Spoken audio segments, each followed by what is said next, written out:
Community Development Committee of the Metropolitan Council for October 15th, 2018. Welcome members of the public, staff. Our first item is to approve our agenda for this afternoon. Is there a motion? So moved. Second. Been moved and seconded. All those in favor, please say aye. Aye. All those opposed? Thank you. The agenda is adopted. Next, we have two sets of minutes for October 1st. The first is the meeting of the regular meeting of the Community Development Committee for October 1st. Is there a motion to approve those minutes? Move approval of the minutes as. Second.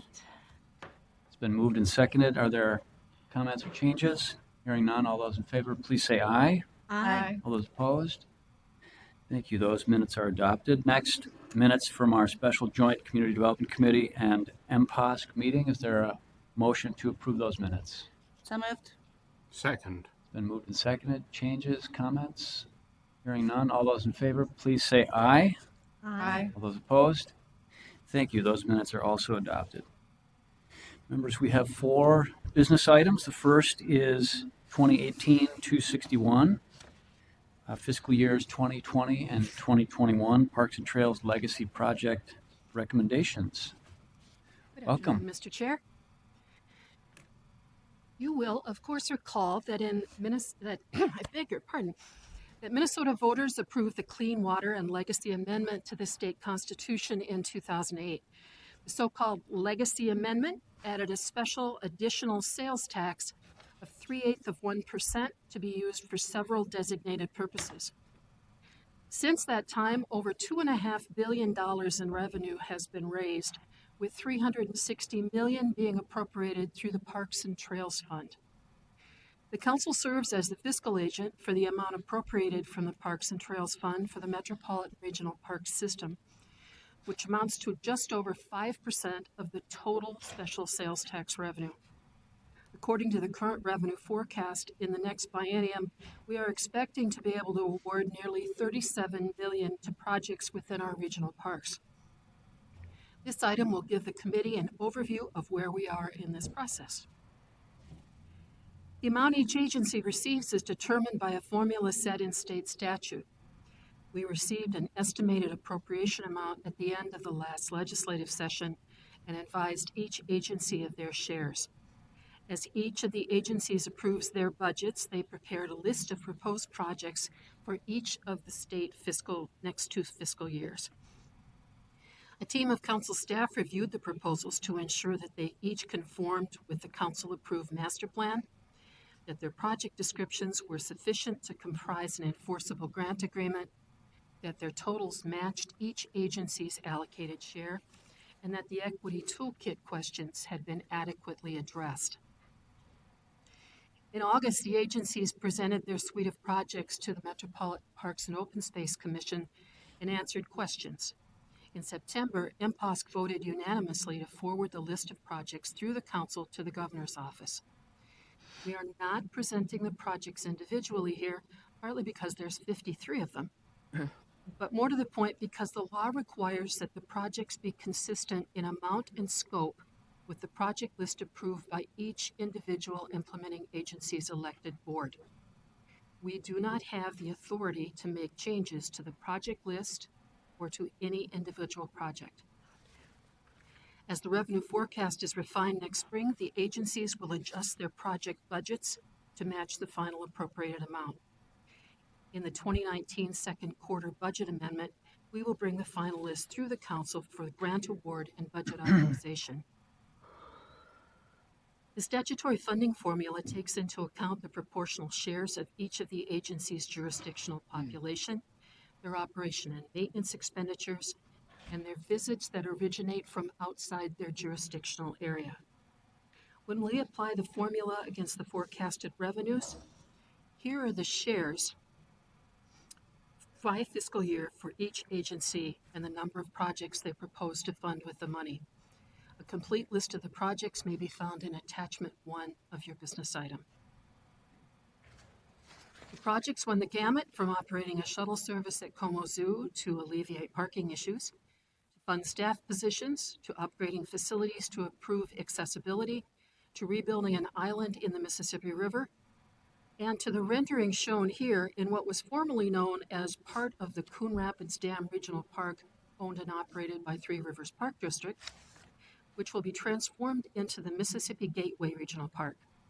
This new concept will divide the park into differing zones of wildness to help move visitors through from a highly structured park setting to one that allows much more natural interaction with the environment. And this is our very brief presentation on our 53 projects. This is the first time we have brought this sort of action through the committee, because it was just in the last legacy round that the legislature removed our authorization to make any project changes. So what we are merely asking is that the council accept the list of 53 projects for the Park and Trails Legacy Fund for the 2020-2021 state biennium. And with that, I'd be happy to answer any questions. Thank you very much.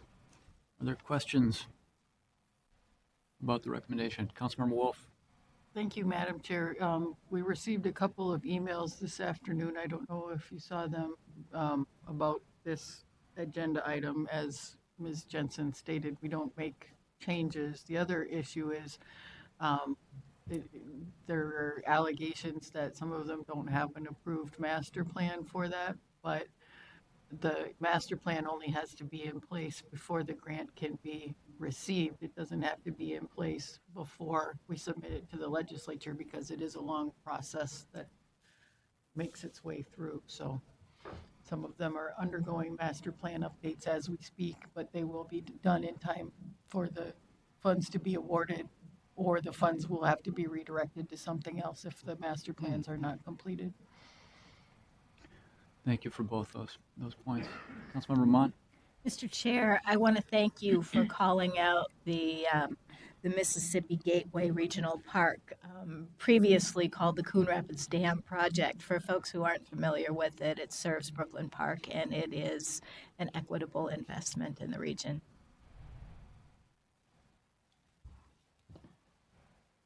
Further comments? Entertain a motion otherwise? Move approval? Second. It's been moved and seconded. Is there discussion to the motion? Hearing none, all those in favor, please say aye. Aye. All those opposed? Thank you. The motion carries. Thank you. Thank you. Next, we have a pair of items related to the Livable Communities Program. Ryan Kelly will present both. The first is 2018-273, Project Change Amendment to the Livable Communities Demonstration Account TOD Grant SG 09042. Welcome. Thank you, Mr. Chair, committee members. Again, this request is for Project Change Amendment for a Livable Communities Demonstration Account Transit-Oriented Development Grant, LCDA TOD, to the City of St. Paul for the project known as Northwest University and Dale. The recommendation is that the Community Development Committee approve a Project Change Amendment for this LCDA TOD grant, agreement number SG 09042, Northwest University and Dale to the City of St. Paul, reducing the number of housing units, jobs, and commercial retail space, as well as authorizing the Community Development Division Director to execute the grant agreement on behalf of the Council. Just a brief overview of the original application that was submitted in 2017. The city did receive an award for this project, LCDA TOD grant, in the amount of $1.45 million. That was for site acquisition. This is the redevelopment of the third corner of this intersection of University and Dale, which is on Dale Street at the Dale Street station on the Green Line. That project is proposed included affordable senior housing, as well as retail and commercial space and business incubator space.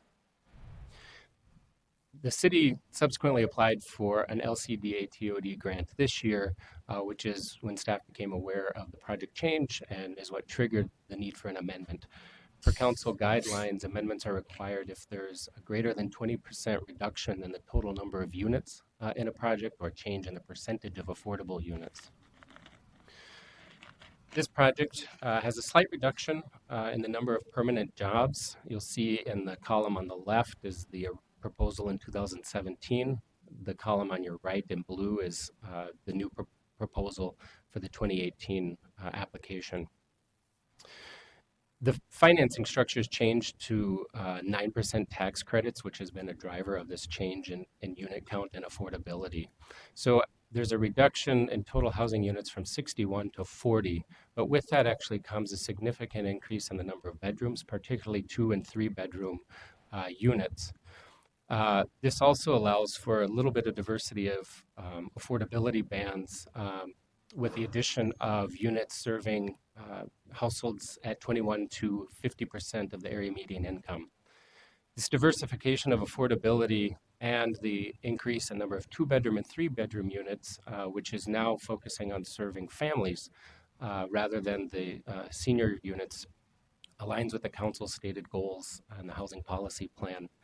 Staff rescored the project with these new numbers, and it actually improved the score of the project because of these priorities.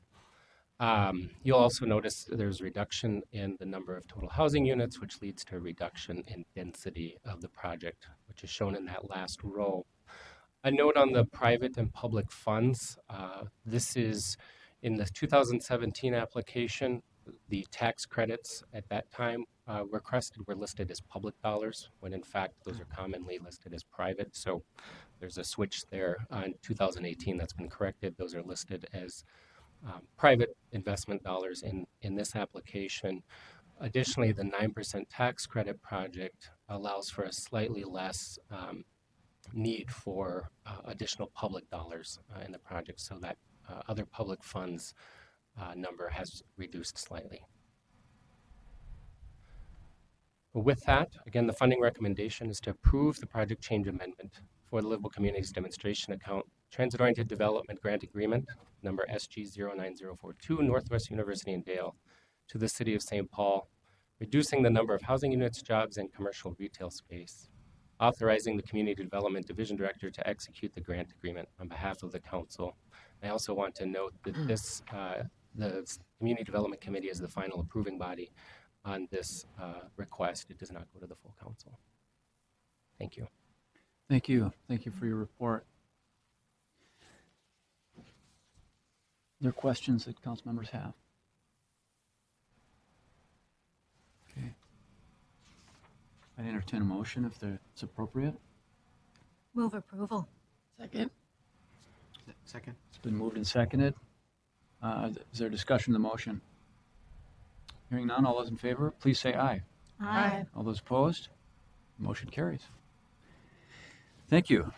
Next item is 2018-274, Livable Communities Demonstration Account TOD funding recommendations. Thank you again, Mr. Chair and committee members. I want to introduce Gina Bonsignor, who is the Vice Chair of the Livable Communities Advisory Committee, LCAC. She'll present with me, especially when we get to the exciting part of the funding recommendation.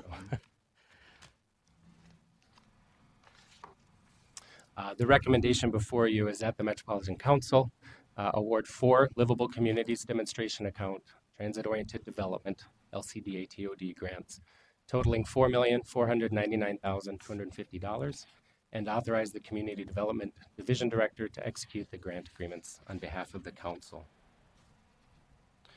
Do a brief overview of this year's application and evaluation process.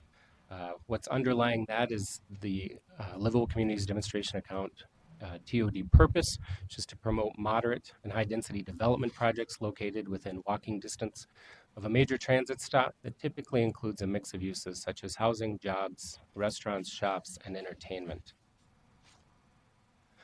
Here's an overview, summary calendar of this year's timeline. For 5th year, Livable Community staff convened a team of top urban designers and architects to provide feedback to applicants on ways to improve the design of the projects that they may submit to best model transit-oriented design and livable communities principles. For the 2nd year, we offered 2 workshops with the intent being that projects would come into both so that the designers and staff could see an evolution of projects from early in their thinking up until the time of grant submittal, application submittal. The fund distribution plan was adopted in March, and then a notice of funding availability was issued, and Livable Community staff held application workshops on both LCDA and LCDA TOD funding. I want to note that we adjusted the schedule somewhat this year for the review timeline. This was in response to feedback from applicants, cities, and developers on the length of time of the process. And so staff looked at the review schedule as well as we staggered the timeline. So we shortened the TOD process by approximately 4 weeks by some schedule shifts in the Step 1 review process in particular, and even the Step 2 review, which is the Livable Communities Advisory Committee. There were 7 project concept plans submitted on May 31st, and then subsequently we received 7 full applications. The Step 1 technical review is conducted by an interdivisional team of staff throughout the Metropolitan Council and Metro Transit using criteria approved by the Council. 4 projects met the required minimum number of points to move forward from Step 1 to Step 2. Step 2 is conducted by the Livable Communities Advisory Committee, again LCAC, which evaluated those 4 projects in the categories of TOD model and demonstration, catalytic potential, and readiness. Today, the committee is recommending funding for 4 projects. Committee action today will go before the full council on October 24th. This year, the council made $7 million available for LCDA TOD grants, with up to $250,000 of that available for pre-development funding. $2 million was also made available for TBRA TOD, Tax-Based Revitalization Account, Transit-Oriented Development Grants, with up to $250,000 available for site investigation awards. We received no TBRA TOD cleanup applications this year, and so that money is made available in the regular TBRA program. So now the exciting part. We'll do the funding recommendations and some highlights of those projects being recommended for funding. So point totals from the Step 1 review, the Livable Communities Advisory Committee, and housing performance scores were combined to yield a final score. A total of 130 points are possible. The 4 projects forwarded by staff from Step 1 met the Step 2 minimum threshold of 72 points to be considered for funding. The LCAC is recommending funding for 4 LCDA TOD requests totaling $499,250. Full funding is being recommended for Northwest University in Dale in St. Paul, Lake Street Apartments in Minneapolis, the Paris in Minneapolis, and a Minnetonka project called the Legends of Minnetonka and Preserve at Shady Oak. The committee awarded funds based on the total score in rank order and also with regard to the $2 million per city limit that applies to the TOD program. No city reached that funding limit. We'll now provide a brief overview of the projects recommended for funding. So the Northwest University in Dale project was just addressed in the item prior to this. This is a subsequent grant to assist the project with the acquisition of an additional parcel at the project site, as well as for site preparation activities, stormwater management, and placemaking elements. The project is, before you here, is now 4 stories in height with that focus on affordable family housing rather than the senior. The general site plan has stayed the same, with some reconfiguration of the plaza spaces on the edges of the site. Neighborhood Development Corporation is still officing out of the project, intends to have their offices within this, and still includes business incubator space, and they continue to partner with Wellington Management, who will develop the housing portion of this project. The project intensifies the site at the Green Line Dale Street Station, increasing chip generation and enhancing the pedestrian route. The Lake Street Apartment project is the first of 2 phases providing affordable housing units in an area of Minneapolis seeing a great deal of redevelopment.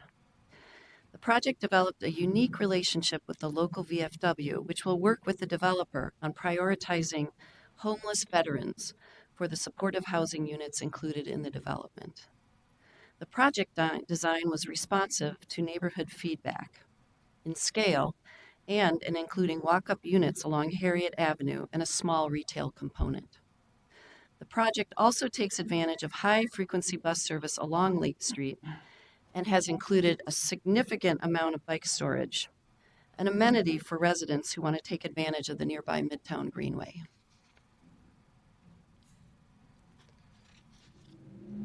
The Paris development includes the redevelopment of a small parcel on Hennepin Avenue, just north of Franklin Avenue, on the west side of Hennepin.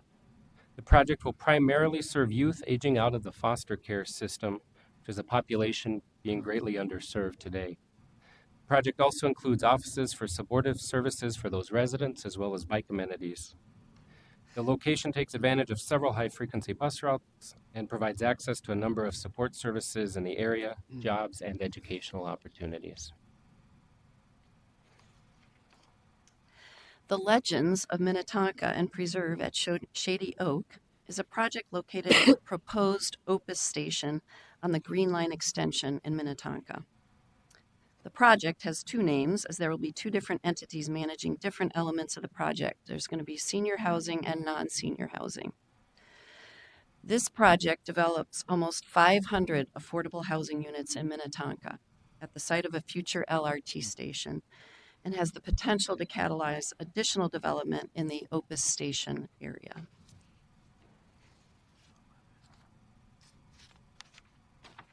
Here's a table showing you the anticipated outcomes of all four of the projects being recommended for funding this afternoon.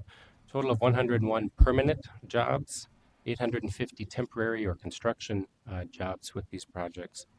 An increase in net tax capacity of $740,000 and $414, 674 housing units with 100% of them across the four projects being affordable, and leveraging over $170 million in private dollars, as well as just over $17 million in additional public investment.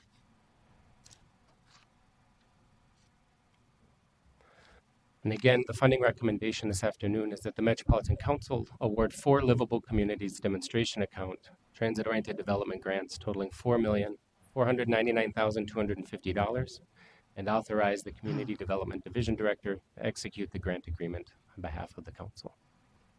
Thank you. With that, I'd be happy to answer any questions. Thank you very much for the report. And Gina, thank you very much for your work on behalf of the LCAC as well. We benefit greatly from our relationship with advisory groups, and particularly with the LCAC in the management of this program. So thank you for all the time that you contribute, your expertise. Thank you for having me. This is quite a package of projects to have come before us.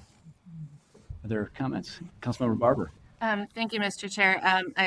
I do want to comment on that because I agree. It's an incredible range of projects, and I'm really impressed by the wide-ranging populations it will impact, whether it's people aging out of the foster system, to veterans, to seniors, to people in need of affordable housing. It's really quite impressive. So, thank you. Thank you. Councilmember Munn. Mr. Chair, folks, thank you for picking the Legends of Minnetonka. It is literally in my neighborhood, and the city has done a really extraordinary job of involving the community.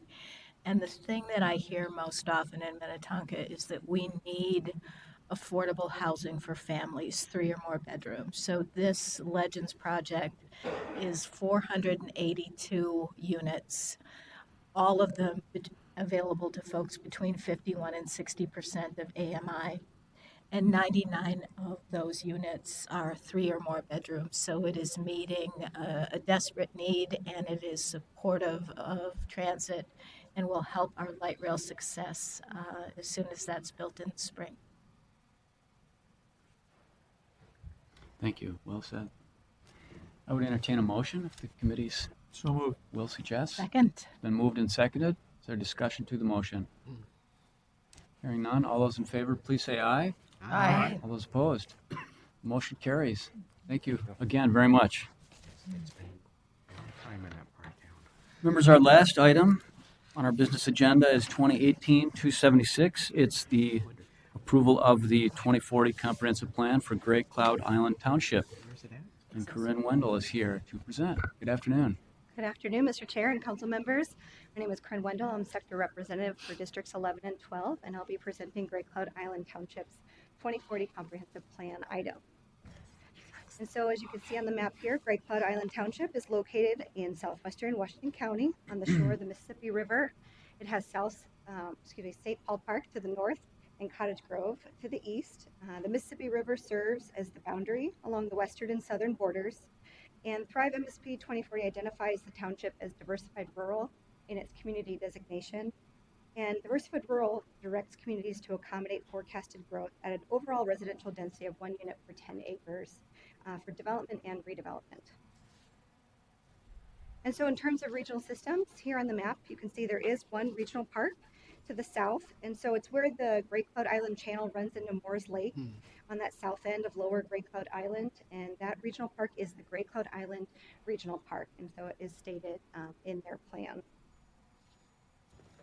For their forecasted growth between now and 2040, forecasted growth is not going to be very fast for this community. They're actually expected to have little to no growth for their township. In addition, for this community, the township lies within the Mississippi River Corridor Critical Area, or MRCA. And so MRCA is a land corridor along the Mississippi River governed by special land funding requirements and land development regulations. And so the MRCA component of the plan was reviewed by the Minnesota Department of Natural Resources, their staff, and was found to be consistent with Minnesota statute and Minnesota rules. And also council staff find it to be consistent with our regional systems and with Thrive MSP 2040. And that is, I believe, the first of the communities to come through with the MRCA component. And so we have this additional information for you. Here's a snapshot of their existing land use. And so for the township, there's a lot of mixed large lot residential parcels as well as existing residential areas. Some of their land uses include agriculture, public, mining, and vacant land. And then it's very similar to their 2040 future land use map. And so they have 4 different residential categories that they have for their land use classifications. They also include conservancy, public, river, and mining for their future land use map. And so with this, in review of this plan, staff find that the township's 2040 comprehensive plan conforms to regional system plans, is consistent with the council policies, and is compatible with the plans of adjacent local government units and affected jurisdictions. And so these are the recommendations for the committee today. And so we asked to authorize Great Cloud Island Township to place its 2040 comprehensive plan into effect. We would like to advise the township to adopt the Mississippi River Corridor Critical Area component of their 2040 comprehensive plan within 60 days after receiving final approval from the Minnesota Department of Natural Resources. Submit a copy of the final adopted plan and evidence of adoption to the DNR, to the council, also the National Park Service, within 10 days of adoption. Also forward a final copy of the local water management plan to the council after the South Washington Watershed District approves the water plan and the township adopts the water plan along with the watershed's approval date, and then also the local adoption date of the final plan. And then lastly, to advise the township to implement the advisory comments for both forecast and housing. And so with that, I'd be happy to answer any questions. Thank you. Thank you. Thank you for the report. Councilmember Wolf. Thank you, Mr. Chair. This has nothing to do with whether or not the plan goes forward, but why are there 2 little spots in the adjacent community that are part of the township? Did those people just not want to be annexed in, or? Sure. Yes, Chair and Councilmember Wolf, I think if I could defer to Director Barajas for that, Sure. since she has for the longevity of having these sectors. Yeah, Mr. Chair, Councilmember Wolf, you might recall the River's Edge development, which was in the north. There was controversial back in the mid-2000s. There was one large landowner that owned all of that and a handful of property owners within there that never were annexed when his land was annexed to St. Paul Park. And the township and the city don't have any strong reason to move from one way or the other at this point, so they stay as they are.